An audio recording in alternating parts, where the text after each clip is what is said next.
먼저 성경을 이제 먼저 좀 찾아봅니다. 출애굽기 29장 42절에서 46절입니다. 저번에 이제 살펴보았던 영역인데 이것을 근본으로 해서 이제 말씀이 선포되어지기 때문에 출애굽기 29장 42절에서 46절입니다. 아이고, 오늘 여러 가지 얘기하다 시간 많지 않네요.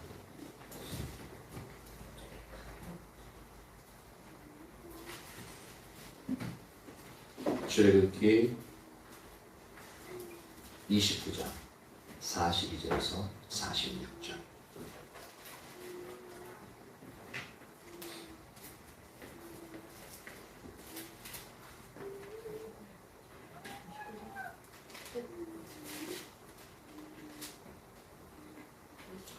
이 구절을 통해서 이것은 이제 성막, 회막을 이제 짓게끔 되어지면 하나님께서 이 회막 가운데 이제 어떻게 이제 임하셔서 역사하실 것인가에 대해서 이야기하시는 부분입니다. 그래서 이 부분은 오늘날 이 회막은 오늘날의 성전, 즉 우리가 이제 살아있는 하나님의 성전이잖아요. 그래서 이때의 회막의 하나님의 의도, 그 비전이 오늘날의 우리 예수 그리스도를 믿는 개개인의 성도와 교회를 향한 하나님의 비전이 동일하게 이제 들어있는 부분입니다. 그래서 이 부분들을 이제 살펴보면서 그래서 성전된 삶의 의미를 5가지 정도로 지난주에 이제 살펴봤죠. 그것으로 이제 하나하나 자세하게 오늘날의 교회를 통해서 이제 이루시는 그 비전으로서 이제 살펴보고 있는데 먼저 출애굽기 29장 42절 46절 같이 합독하도록 합니다. 시작. 이는 너희가 대대로 여호와 앞 회막문에서 늘 드릴 번제라. 내가 거기서 너희와 만나고 내게 말하리라. 내가 거기서 이스라엘 자손을 만나리니 내 영광으로 말미암아 회막이 거룩하게 될지라. 내가 그 회막과 제단을 거룩하게 하며 아론과 그의 아들들도 거룩하게 하여 내게 제사장 직분을 행하게 하며 내가 이스라엘 자손 중에 거하여 그들의 하나님이 되리니 그들은 내가 그들의 하나님 여호와로서 그들 중에 거하려고 그들을 애굽 땅에서 인도하여 낸 줄을 알리라. 나는 그들의 하나님 여호와니라. 아멘. 이 구절을 통해서 우리가 살펴보았던 이제 하나님의 성전된 삶의 의미를 살펴봤는데 5가지 정도 살펴봤죠.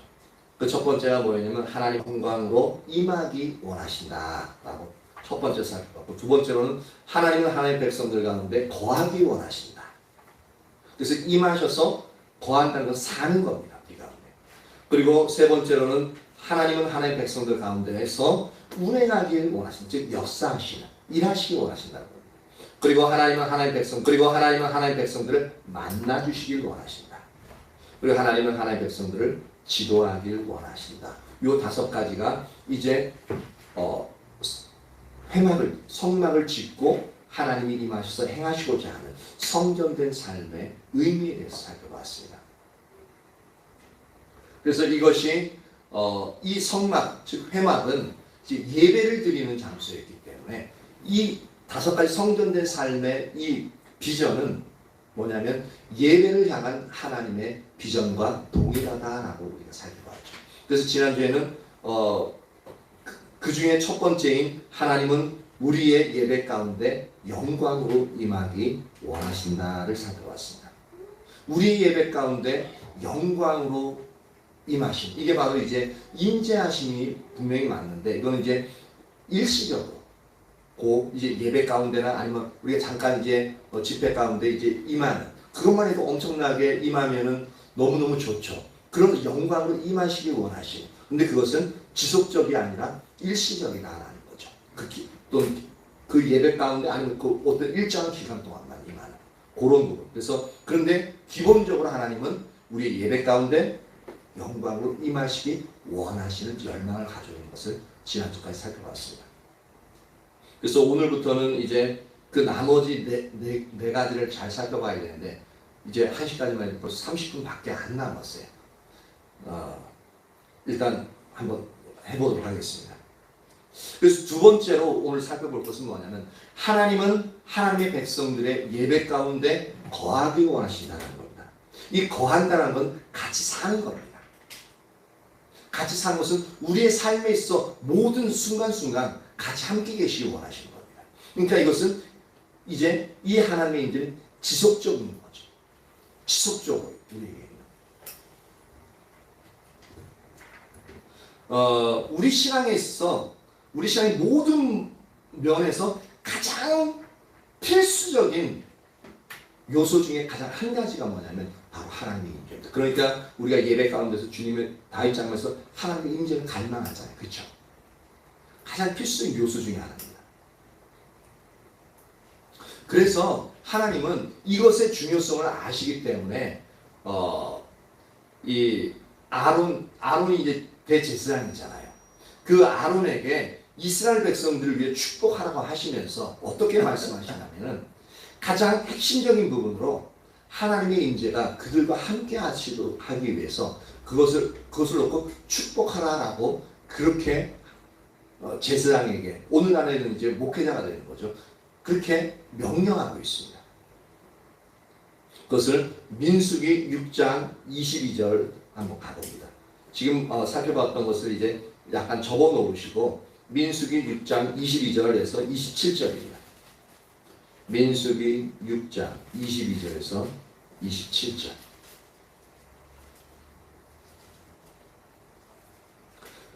근데 여기서는 지금 우리는 이제 하나님의 백성이 하나님이 하나님의 백성 가운데 예배 가운데 거하시기 원하신다라고 제가 말하면서 이 거하시기 원하시는 것은 하나님의 지속적인 임재라고 제가 표현했잖아요. 그 부분인데 근데 지금 우리가 살펴볼 부분은 하나님의 임재하심에 대해서 이야기함에도 불구하고 그 임재라는 단어가 안 나옵니다. 그러면 어떤 영역을 가지고 하나님의 임재에 대한 부분인지 그걸 한번 살펴봅니다. 성경은 어떤 관점을 보고 있는지. 민수기 6장 22절에서 27절.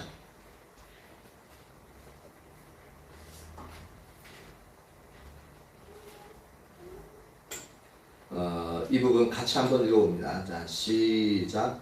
여호와께서 모세에게 말씀하여 이르시되 아론과 그의 아들들에게 말하여 이르기를 너희는 이스라엘 자손을 위하여 이렇게 축복하여 이르되 여호와는 내게 복을 주시고 너를 지키기를 원하시며 여호와는 그의 얼굴을 내게 비추사 은혜 베푸시기를 원하며 여호와는 그 얼굴을 내게로 향하여 드사 평강 주시기를 원하노라 할지니라 하라.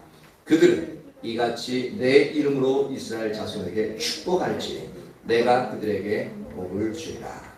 즉 하나님께서 대제사장인 아론 그리고 아론의 자손들이 제사장들이 백성을 향해서 이렇게 축복하면 이 축복의 말씀대로 하나님이 축복하겠다라고 약속하고 있는 거거든요.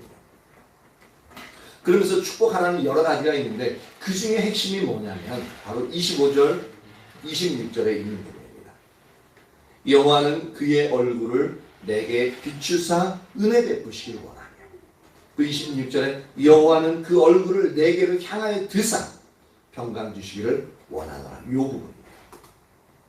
그럼 여기에는 이제 이 부분이 이제 하나님의 임재가 머물도록 하기 위해서 이제 축복기도 하라는 얘기거든요.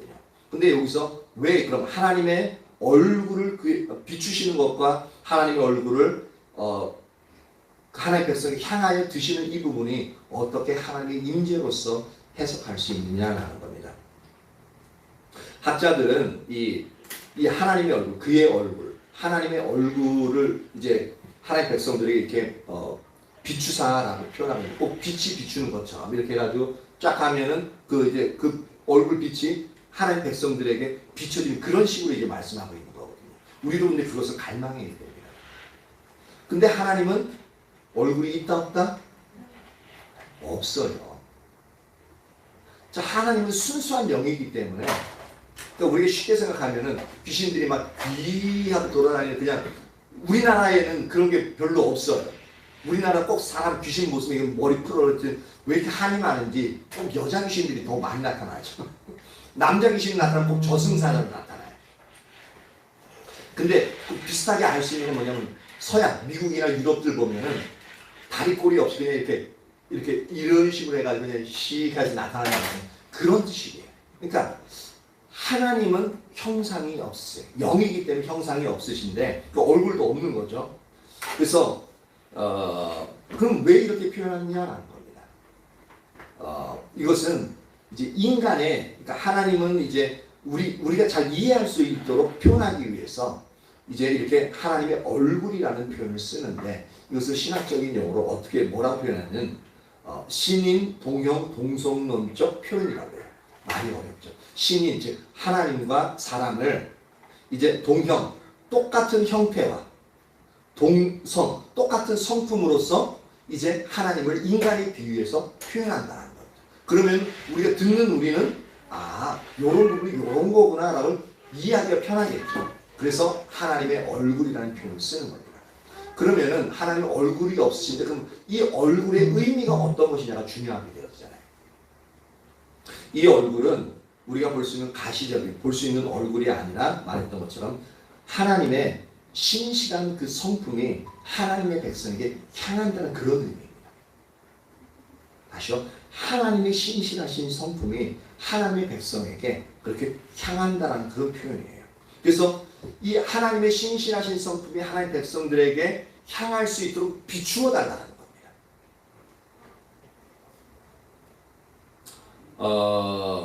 그래서 학자들이 이렇게 얘기하는 게 뭐냐면 왜 그렇게 하냐면 그의 백성을 보호하기 위한 하나님의 특별한 관심과 남다른 애정을 표현하는 그 부분으로서 하나님의 얼굴을 그의 백성에게 비추사라는 표현을 썼다는 거죠. 즉 이게 우리가 하나님의 임재도 우리가 눈으로 볼 수 있는 게 아니잖아요. 그래서 하나님의 임재 근데 임하면은 우리가 마음의 평안서부터, 그리고 어떤 경우는 따뜻한 느낌 들고 어떤 경우는 우리 피부에서도 어느 정도 하나님 임재하셨다는 것을 느끼는 경우가 되게 많잖아요. 이게 바로 하나님의 얼굴의 빛이 우리에게 비춰진 걸로 표현할 수 있다는 겁니다. 그래서 하나님의 성품이 뭐냐면 뭡니까? 우리를 사랑하시고 우리를 기뻐하시며 우리를 또한 보호하시고 우리의 필요를 채우시며 여러 가지 이 모든 하나님 거룩하시며 이제 그런 영역들의 그 성품이 우리에게 임해 있는, 그것을 계속적으로 비추시라고 이제 축복하고 있는 겁니다. 그리고 이제 26절에 그 얼굴을 내게로 향하여 드사라는 표현을 쓰는데, 여기서 아까는 이제 비추사라는 표현이고 지금은 향하여 든다라는 이 표현은 뭐냐면은 이 향하여 든다라는 이 히브리어의 의미가 단어의 의미가 뭐냐면 받아들이다, 열망하다, 공급하다라는 뜻을 가지고 있습니다. 그래서 이 부분은 곧 열정적으로 바라보다 또는 계속해서 주시해 보다라는 그 의미를 가지고 있습니다. 그러니까 주의 얼굴을 하나님 백성들에게 비추는 향하여 든다는 부분은 뭐냐면 이제 하나님께서 지속적인 관심과 사랑을 베풀어달라는 겁니다. 이게 그러면 아까 25절과 26절의 의미가 동일하죠. 근데 여기서 동사에서 비춘다와 또 향하여 든다는 부분은 약간 차이가 있는데 어떤 차이가 있냐면은 25절에 비추사라는 이 동사는 이제 히브리어로 야에르라는 이제 동사인데 이 이스라엘 백성들에 대한 하나님의 애정의 감정적인 표현입니다. 그러니까 사랑하는 그 마음을 쭉 계속적으로 주님께서 잊지 않고 계속 비추어주는. 그러니까 우리가 그 사랑의 빛, 하나님의 얼굴빛이 우리에게 비춰지면 우리 마음속에 따뜻함과 또한 주님의 위로와 사랑이 느껴지는 이유가 바로 거기 있는 겁니다. 그리고 또 하나는 뭐냐면 이 향하여 든다라는 이 단어가 뭐냐면 이 히브리어는 이사라는 단어인데 이거는 하나님의 이스라엘에 대한 사랑의 적극적인 행위가 반영된 겁니다. 그래서 25절과 26절 모두 하나님의 임재하심에 대해서 이렇게 하나님의 얼굴빛을 비추시고 향하여 드사라는 표현을 하고 있다는 겁니다. 이런 부분을 이제 세세하게 살펴보니까 우리가 임재 하나님이 강하게 우리 가운데 예배 가운데 임했을 때 나타나는 현상을 이제 우리가 이제 이제 경험했던 것을 생각해 보면 이 지금 하나님의 얼굴을 우리에게 비추시는 이 영역이 어떤 부분인지 우리가 이해할 수 있겠죠. 이게 바로 하나님이 제사장들에게 그 백성들을 놓고 축복하는, 그러니까 하나님의 임재가 지속적으로 하나님의 백성들에게 있도록 축복하면 하나님이 그렇게 그 축복의 기도대로 하나님이 행하시겠다라고 말씀하고 있다라고. 그러니까 그만큼 하나님은 하나님 백성들 가운데 거하시기 원하시는 하나님의 열망을 볼 수가 있는 거죠. 그것을 구하지 않아도 몰라서 못 구할 수 있잖아요. 근데 오히려 축복을 통해서 오히려 하나님은 하나님 백성들과 함께 거하시기 원하신 하나님의 열망을 우리가 알 수 있죠. 그러니까 하나님의 열망이 그러할진데 우리가 하나님의 임재를, 즉 하나님 우리와 함께 거하시기를 갈망하면 더욱더 우리에게 그러니까 강하게 임하시겠죠. 그러니까 그 임재를 사모하는 자리에 있어야 되는 겁니다. 그래서 오늘날의 하나님의 교회는 이렇게 회복된 절박한 상황 가운데 처해 있습니다. 대부분의 교회, 많은 교회가 이런 하나님의 임재가 무엇인지조차도 알지 못한다. 근데 단순히 이제 임재를 느낄 때는 있어요. 그래서 그것을 다른 말로 표현하죠. 하나님의 은혜, 나 오늘 은혜 받았어 라는 표현으로 많이 합니다. 근데 그것은 하나님이 임하셨기 때문에 그 결과를 우리가 이제 은혜를 누리게끔 되어지는 부분이거든요. 근데 만약에 그것이 하나님의 임재의 영역이고 그것을 우리가 갈망할 때 하나님이 임하시길 원하시고 우리가 그것을 기도할 때 하나님 임재하시지 안다면 더욱더 우리가 자발적으로 이제 그것을 구하는 자리에 있게끔 되어지겠죠. 그래서 교회의 회복을 위해서도 가장 핵심적인 요소 중에 하나가 뭐냐면 하나님 백성들 가운데 하나님의 임재가 회복되어지는 부분입니다. 그래서 다니엘서 9장 17절에서 19절을 보면 찾으실 수 있는가 한번 찾아보십시오. 다니엘서 9장 17절에서 19절을 보면 이 하나님의 임재가 사라진 그래서 아주 참혹한 상황 가운데서 다니엘이 그것이 회복되어지도록 간절히 기도하는 부분을 볼 수가 있습니다. 17절 9장 17절 다니엘서 그러한즉 우리 하나님이여 지금 주의 종의 기도와 간구를 들으시고 주를 위하여 그러니까 우리를 위하여 그렇게 막 우리는 이제 하나님 저를 위해서 좀 그렇게 해주십시오라고 할 수 있는데 그것은 우리가 이제 범죄한 상태이기 때문에 우리 자신을 위해서 그렇게 기도하는 것 자체가 그 기도 대상이 안 되는 것을 다니엘이 알고 있어요. 그러니까 우리가 아니라 하나님 당신을 위해서 어떻게 하냐면 주를 위하여 하나님의 얼굴빛을 주의 황폐한 성소 완전히 무너져서 황폐되어진 거기에 주의 얼굴빛을 그 주의 황폐에서 비춰주십시오. 누구를 위해서? 주를 위해서. 그럼 그것이 임하게 되어지면 그 효과가 누구에게 미쳐요? 바로 주의 백성 우리에게 임하게 되어지잖아요.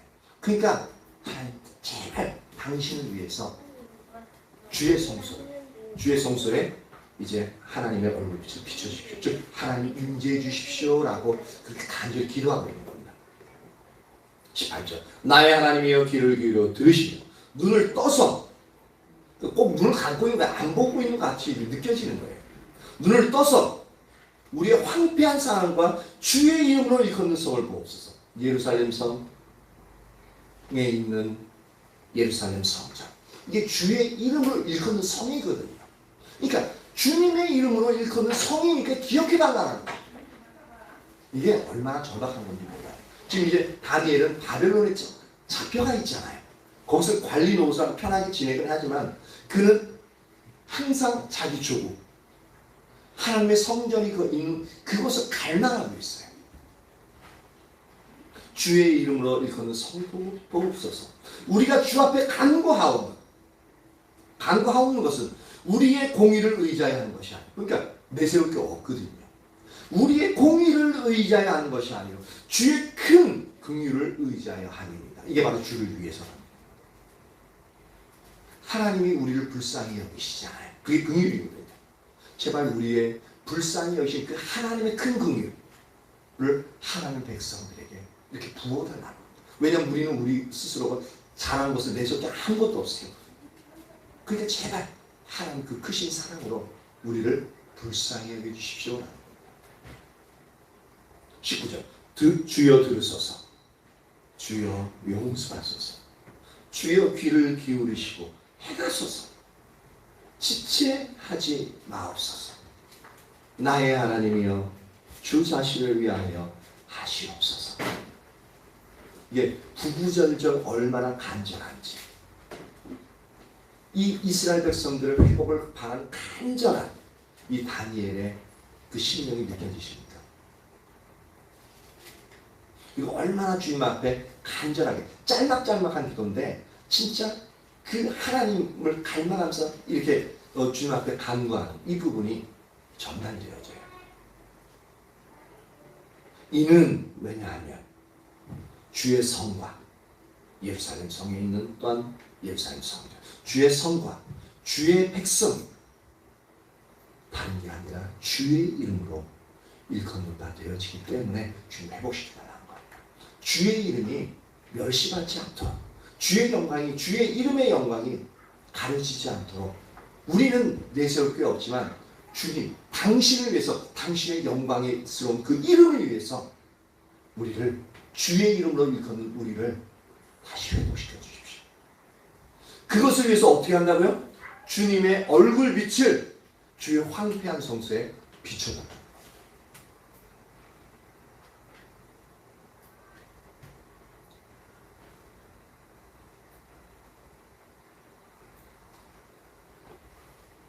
다니엘은 하나님께서 하나님의 임재로 하나님의 성소에 돌아와 달라고, 그래서 이스라엘 백성 전체를 회복시켜 달라고 간절히 기도하고 있는 거죠. 그럼 이것은 뭐냐면 이스라엘의 구원에 대해서 이야기하는 겁니다. 그러니까 하나님의 임재가 임하는 것은 하나님의 구원과 밀접한 관계가 있거든요. 그 부분을 이제 다니엘서 9장 17절에서 19절에서 우리가 엿볼 수 있는데, 이것을 직접적으로 이야기하는 구절이 시편 80편 1절에서 7절에서 얘기하고 있습니다. 시편 80편 1절에서 7절입니다. 시편 80편 1절에서 7절.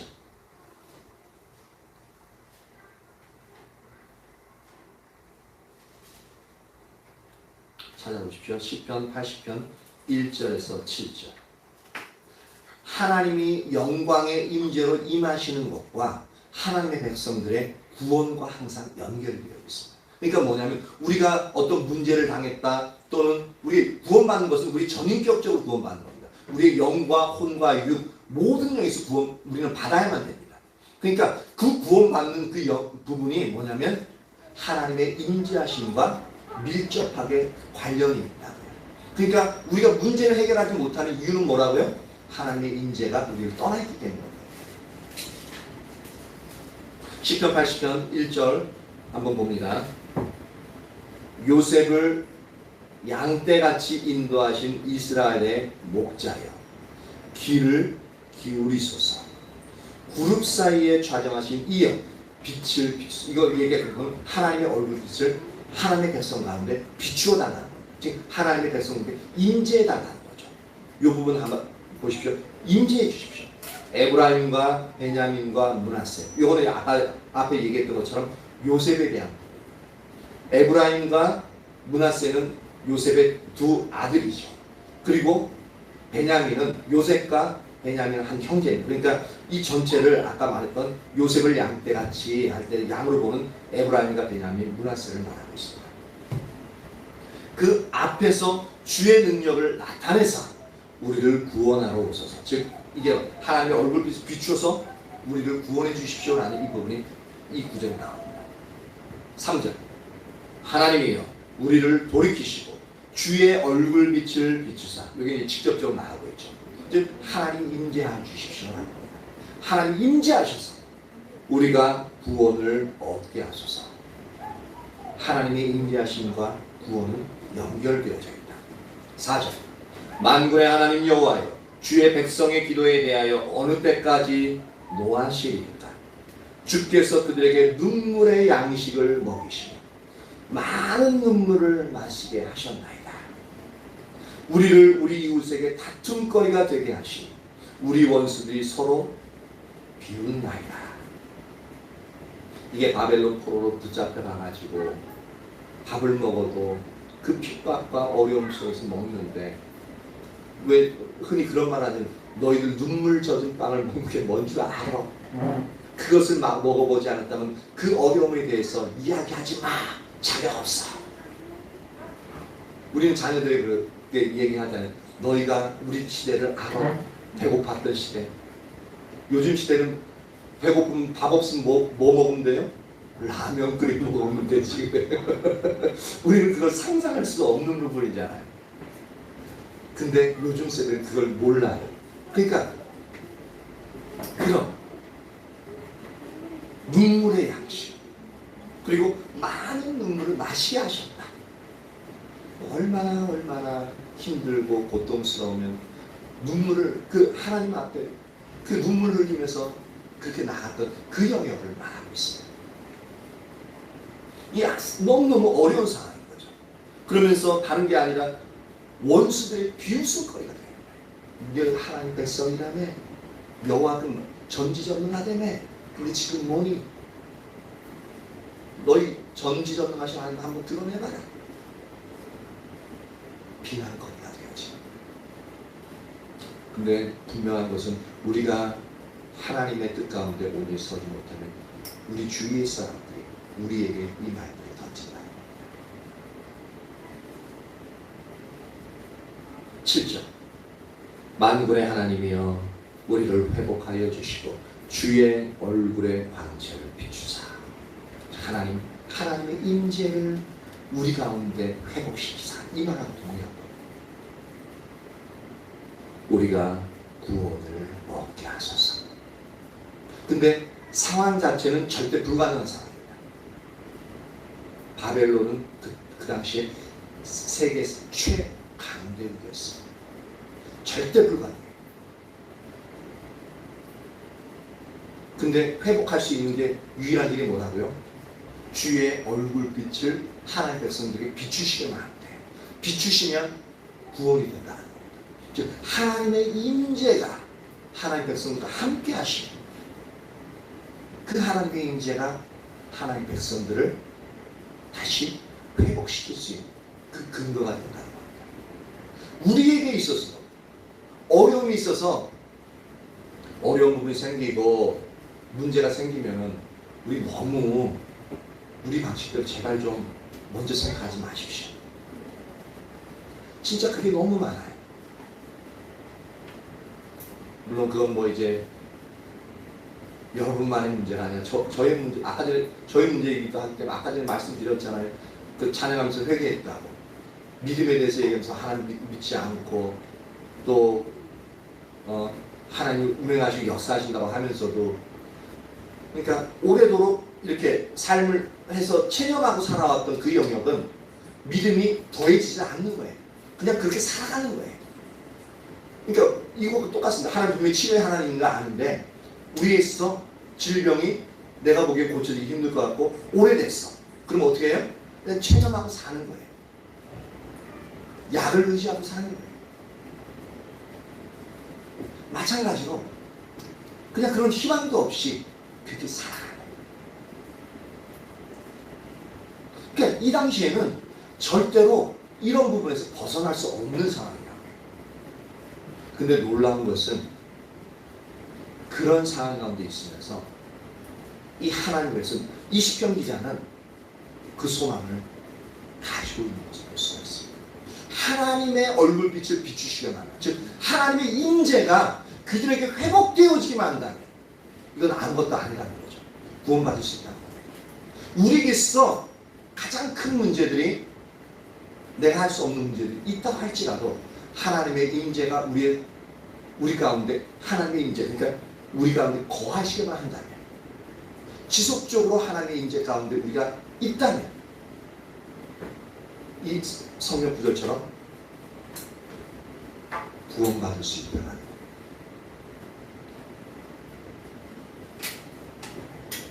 19절 봅니다. 19절. 만군의 하나님 여호와여 우리를 돌이켜 주시고 주의 얼굴의 광채를 우리에게 비추소서.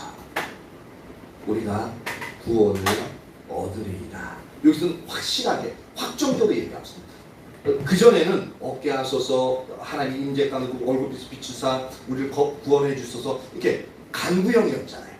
근데 마지막에는 19절에는 주의 얼굴 광채 우리에게 비추신 우리가 그로 인해서 구원을 받게 될 것입니다 라고 딱 선언하고 있습니다. 그 믿음이 드는 거예요 지금.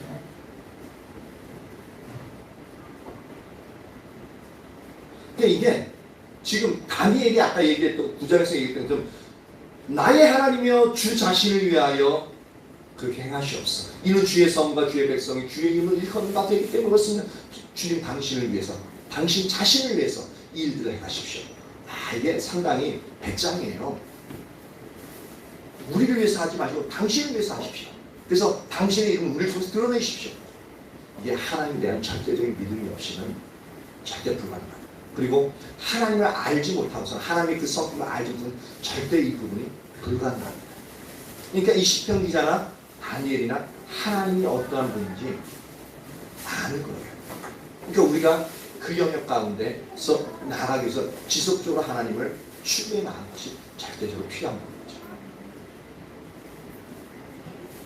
이처럼 하나님의 임재로 함께 하시는 것이 하나님의 백성을 구원하신 것과 이제 연결되어 있음을 이 짧은 이 시편 80편 이 구절에 4번씩이나 그렇게 이야기하고 있습니다. 이처럼 하나님의 임재는 우리 신앙에서 가장 핵심적인 요소 중 하나인데 하나님은 하나님의 백성들의 예배 가운데 거하길 원하시다. 그러면 우리 예배 가운데 거하시게 되어지면 어떤 일이 일어난다고요? 우리가 구원받는 일이 일어난다고요.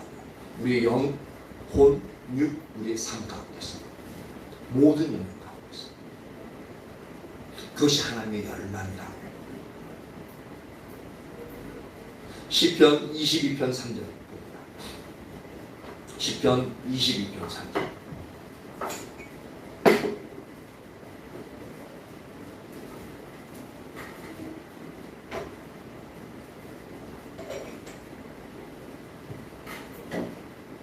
시편 22편 3절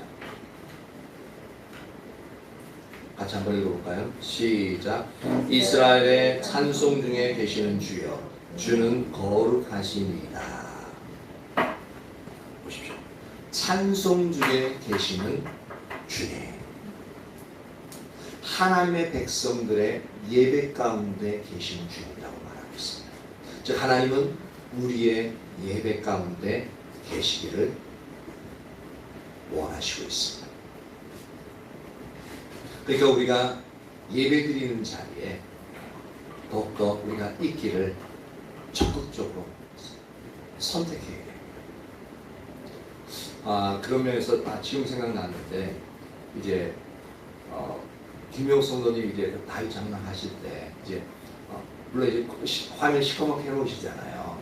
그게 이제 아이들 때문에 그런 부분도 있고 그래서 이제 다른 사람들이 시각적으로 막 혼란스러워서 이제 그런 부분도 있는데 근데 이제 그런 이제 상대방을 배려하는 마음에서 그렇게 하시는 거라고요. 근데 그렇게 하면 우리가 빠지기 쉬운 부분 중에 하나가 뭐냐면 우리 자세가 흐트러질 수 있어요. 그 단점이 있어요. 저도 언제 이제 줌 회의하면 언제 이제 그 화면을 까맣게 하면 내 마음대로 이렇게 상대방이 화면에 이제 켜놓으면 내 마음대로 잘 못하는 이게 뭐야 딱 제약이 되잖아요. 그쵸? 근데 화면을 끄면 어떻습니까? 소리도 나한테 들리니까 어떤 일을 해도 상관이 없어. 다른 사람 못 보니까. 나는 볼 수 있어도 상대방은 나 못 보니까. 근데 예배 가운데 그렇게 하면 어떻게 되냐면 내가 하나님께 집중하지 못하는 영역이 되어집니다. 물론 부득이하게 이렇게 다른 사람 방해될 수 있어 하는 부분은 있을 수 있어요. 근데 최대한도로 뭐냐면 내 자신의 중심을 잡기 위해서도 화면을 이렇게 켜놓고 하시는 분이 자기 자신이 좋습니다. 그럼 다른 분들은 막 소리만 안 들리면 화면이야 안 보고 막 주님 찾으면 상관없으니까 그거 보면서 저 사람 왜 저렇게 그렇게 하면 그건 하나님 안 찾고 있는 거예요. 그쵸? 그러니까 나 자신을 위해서 내가 보호받기 위해서 화면을 펴주시는 게 좋아요. 그래서 딱 보면 아 졸고 있다 안 졸고 있다 짠 하나 안 되는 제가 감시할 수 있잖아요. 제가 누워있는 것도 다 보시고. 그렇죠. 아 너무 힘드시면 누워 있을 수 있죠. 그렇죠. 그러면 아예 그냥 천장으로 해놓으시죠. 근데 한번 생각해보시면 너무 힘든데도 하나님께 예배드리기를 원하고 근데 그걸 펴놓고 있다 하면 주위 사람들이 아 하나님에 대한 물론 나는 이제 누워있는 모습 보여주니까 좀 이제 부끄러울 수 있고 약간 이렇게 좀 그런 모습 보여주기 좀 그렇잖아요. 근데 다른 사람은 다르게 생각할 수 있다. 근데 앉아있을 수 있음에도 불구하고 누워있고 그건 문제가 되지만 예배드릴 수 없는 상황인데 진짜 예배를 드리고 싶고 누워서라도 예배 드리는 그 모습을 볼 수 있다면 주위 사람들은 도전을 받을 거예요. 그래서 그런 부분은 나 자신을 보호를 위해서도 그런 부분을 보여주는 부분은 참 필요합니다. 왜냐하면 지금 말한 것처럼 하나님은 우리들의 예배 가운데 임해서 거하시길 원하시고 하나님 열망이 있잖아요. 그러니까 우리도 그 열망 가운데 하나님 임재하신 가운데 우리 스스로가 이제 나아가기 더 적극적으로 나아가기를 선택하는 거예요. 그것 때문에 그런 부분을 제가 말씀드립니다. 그래서 그런 부분 때문에라도 내 좀 약간 부끄러운 모습, 보이기 싫은 모습 보인다 할지라도 그 가운데서 하나님이 임재하심을 내가 경험하고 하나님의 은혜를 경험할 수 있다면 그것만큼 좋은 게 없겠죠. 그래서 그런 마음을 사모함을 가지고 그렇게 하시면 예배 드릴 때마다 아니면 다윗장막이나 성경 공부하실 때 그런 부분에서 엄청 도움이 되실 겁니다. 그래서 그렇게 이제 해나가시면 좋겠고요. 오늘은 이거 하나뿐이 못해요. 원래 이제 밑에 3개 완전히 다 끝내려고 했는데 사전에 이제 얘기가 너무 길어가지고 어쨌든 오늘은 여기까지만 할게요. 더 길어지면 이제 뭐 1시 반에 끝날 수 있고 그래가지고 오늘 우리가 살펴본 것은 뭐냐면 하나님은 하나님의 백성들의 예배 가운데 거하기 원하신다라는 겁니다.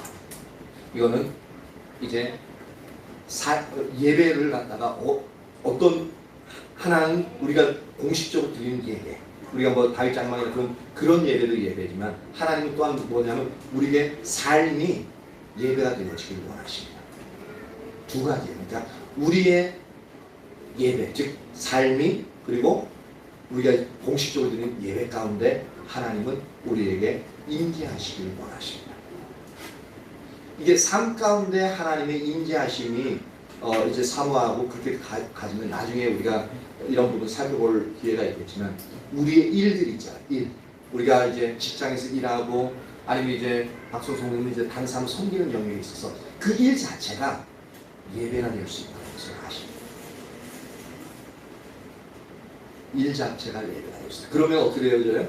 하나님은 그 예배 가운데 임재하신다고 말씀하고 있죠. 그러니까 하나님이 함께 그 일 가운데 함께 하셔서 그 일을 할 수 있는 그러한 자리를 나가게 되죠. 그런 부분을 사모하시고요. 그런 부분을 갈망하시고 그런 부분이 되어지기 위해서 어떠한 자리를 나가야 할지 그런 부분들을 하나님 앞에 기도하시면서 또 주님을 찾는 저와 여러분 되어지길 예수님으로 축복합니다. 그렇게 되어지면요. 그 일들을 통해서 하나님의 영광을 드러납니다. 예, 반주자 나오세요.